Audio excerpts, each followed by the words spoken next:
Hi, welcome back. I'm doing a Q&A sort of video record for, I did a Q&A on Instagram and I got loads of replies. So I'm trying to kind of bundle them all together and answer as many as I can all at once so it makes it easier.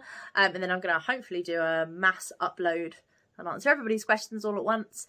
So keep an eye out for all of the other questions. This question is, how do I deal with a client who thinks they know best? Now, I don't know what industry this is for. I should have asked and I didn't. But for this one, I get this quite a bit when, for social media and marketing strategy and copywriting in particular, you're writing for an audience. And if your audience is not, or if the ideal audience is someone other than, the person who owns the business, sometimes they can offer suggestions that don't fit. And it's like, you have to constantly say to them, you are not your target audience.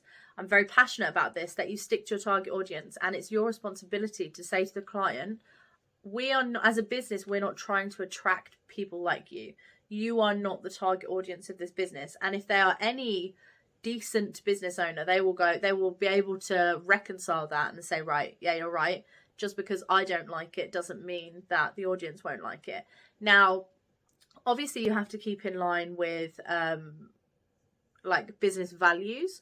So some things people won't want to include at all. I don't like to talk politics, religion, that sort of thing on my business channels, because frankly it's got no place in the stuff that I put out. I've worked on a lot of different subjects for a lot of different people, for a lot of views that I don't necessarily agree with, but that's not my job. I enjoy writing from all sides of the coin. So I don't sort of discriminate one way or the other. So I don't talk about it. So I wouldn't want something on my channel or on my copywriting or anything like that that implies one way or the other. So you've got to be careful that when you're talking to a client who thinks they know best, are they coming from a place of, I don't want this associated with my business or my brand? Or are they coming from a point of view of, I don't like this because this doesn't appeal to me? If it is the latter, then you have the kind of authority. It's like, you've hired me to speak to your audience, not you. If it's the former, then you kind of have to take that on board and say, right, okay, well, how can we make this fit your brand? This message works, but how can we make it fit your brand better? Things like marketing strategy. I have had several instances recently where I'm the most experienced in the room for marketing strategy, but other people have opinions and they believe that they know best and they want to do it the way they want to do it. Now, I can try until I'm blue in the face to tell them that what they're going to do isn't going to work. But 9 times out of 10, I've found that they don't care. So as long as you make it known that this is not what you recommend and that this is not the kind of strategy that you think is going to work and you don't believe it's going to work for them and they want to do it anyway, then that's their prerogative, quite honestly. And I've had it where they've come back and said, oh, yeah, this doesn't work. And I've said, yeah, I know. And I said that 6 months ago. And now here we are again. Do you want to listen to me this time, or should we just go for whatever you decide the second time?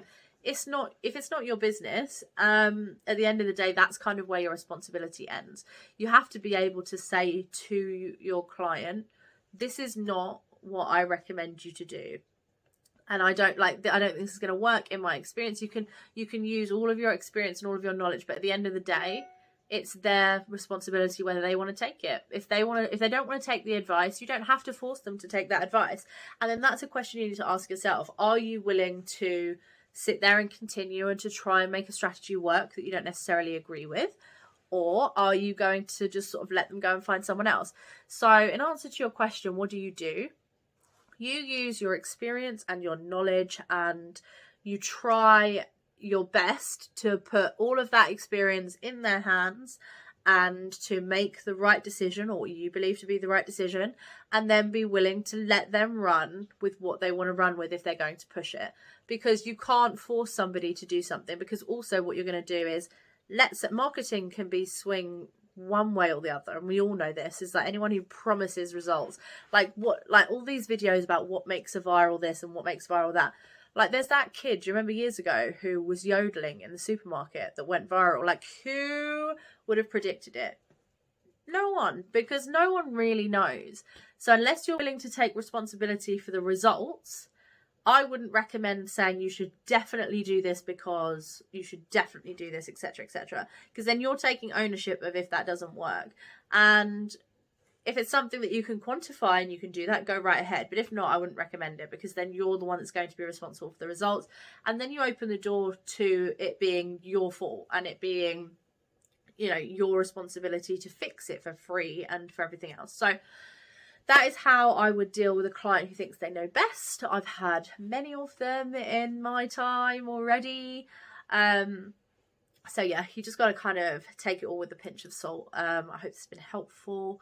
If you have any more questions about this or about something else, feel free to leave them in the comments or on Instagram. And I will see you in the next video.